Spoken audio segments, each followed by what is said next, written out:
Hello mga ka-basic, so meron tayo dito, ito yung CDI, original CDI ng HRM125 na decluts yung unang version na limited edition na HRM.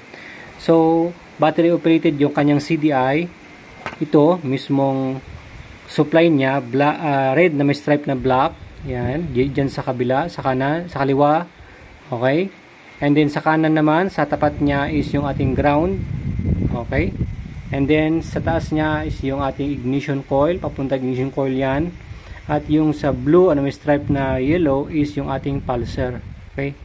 So, dun sa may mga 4-pin CDI din na battery operated, na dito sa gitna, yung kanyang socket, magkabaliktad, no?